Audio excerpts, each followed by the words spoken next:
Kelompok 5. 1. Dewi Mulyani. 2. Rizky Azizatun Safitri. 3. Lalu Muhammad Iswal Abid. 4. Suhardi. 5. Jimmy Alipsa. Bismillahirrahmanirrahim. Assalamualaikum warahmatullahi wabarakatuh. Perkenalkan, nama saya Rizky Azizatun Safitri, kelas A1 sore. Saya akan menjelaskan tentang pengertian epistemologi. Epistemologi berasal dari bahasa Yunani, yaitu episteme dan logos. Episteme diartikan sebagai pengetahuan dan logos diartikan sebagai perkataan, pikiran, atau ilmu. Dengan demikian, epistemologi diartikan sebagai pengetahuan sistematis mengenai pengetahuan. Epistemologi juga sering dikatakan sebagai teori pengetahuan yang benar atau theory of knowledge. Epistemologi diartikan sebagai salah satu cabang filsafat yang mempersoalkan mengenai hakikat pengetahuan. Jadi dapat disimpulkan bahwa epistemologi merupakan salah satu cabang filsafat yang membahas tentang terjadinya pengetahuan, asal mula pengetahuan, sumber pengetahuan, sifat-sifat pengetahuan, batas-batas dan kesahihan ilmu pengetahuan. Mungkin hanya itu yang dapat saya sampaikan, kurang lebihnya mohon dimaafkan.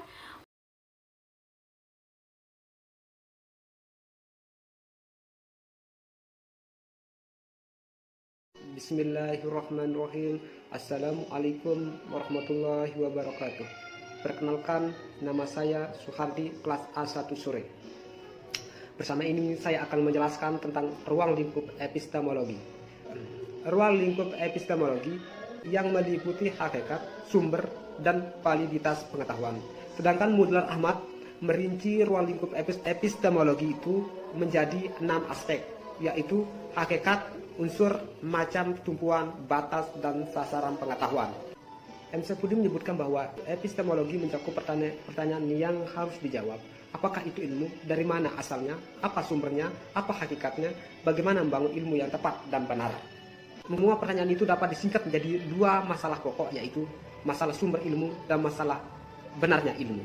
Mengingat epistemologi mencakup aspek yang begitu luas, sampai Gallagher secara ekstrim menarik kesimpulan bahwa epistemologi sama luasnya dengan filsafat. Usaha menyelidiki dan mengungkapkan akan kenyataan selalu seiring dengan usaha yang menentukan apa yang diketahui benar.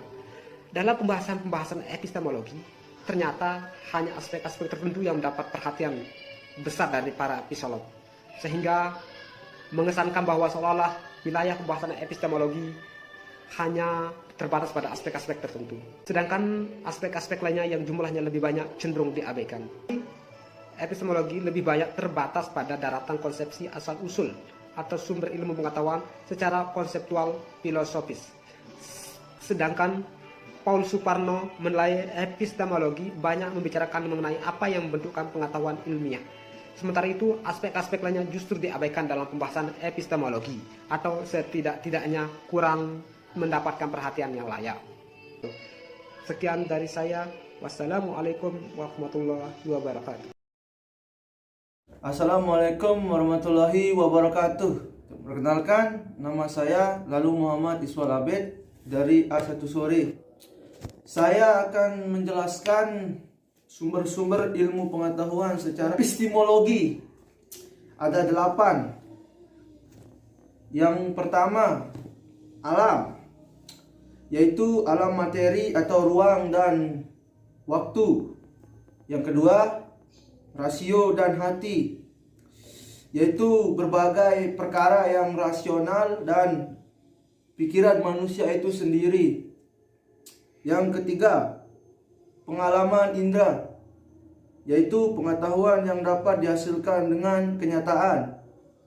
Yang keempat, nalar, yaitu pemikiran yang dia digunakan untuk mendapatkan pengetahuan yang baru. Yang kelima, otoritas, yaitu kemampuan yang sah yang dimiliki oleh seseorang dan diakui kelompoknya. intuisi, yaitu kemampuan yang ada pada diri manusia melalui proses kejiwaan tanpa rangsangan dan stimulus. Yang ketujuh, wahyu, yaitu berita yang disampaikan Tuhan kepada Nabi. Dan kedelapan, keyakinan, yaitu kemampuan untuk mempercayai apa yang ada pada diri sendiri. Mungkin sampai di sini, sekian dan terima kasih.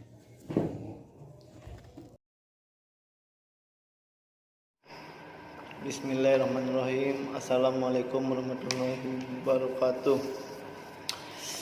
Kenalkan, nama saya Jimmy Alipsa. Saya dari kelas A1 sore semester 2. Saya akan membawakan aliran-aliran epistemologi. Aliran-aliran epistemologi ada beberapa aliran, yaitu diantaranya: 1. Empirisme. Kata empirisme berasal dari kata Yunani empirikos yang berasal dari kata empiria, yang artinya pengalaman. Menurut aliran ini, manusia memperoleh pengetahuan melalui pengalamannya, dan bila dikembalikan kepada kata Yunaninya, pengalaman yang dimaksud ialah pengalaman indrawi. Manusia tahu es dingin karena manusia menyentuhnya. Gula manis karena manusia mencicipinya. John Locke, bapak aliran ini, pada zaman modern mengemukakan teori tabula rasa yang secara bahasa berarti meja lilin. Maksudnya ialah bahwa manusia itu pada mulanya kosong dari pengetahuan, lantas pengalamannya mengisi jiwa yang kosong itu. Lama-lama sulit, lalu tersusunlah pengetahuan. Berarti bagaimana kompleksnya, sulit. Pengetahuan manusia ialah dapat dicari ujungnya pada pengalaman indera. Sesuatu yang tidak dapat diamati dengan indera bukan pengetahuan yang benar. Jadi, pengalaman indera itu sumber pengetahuan yang benar.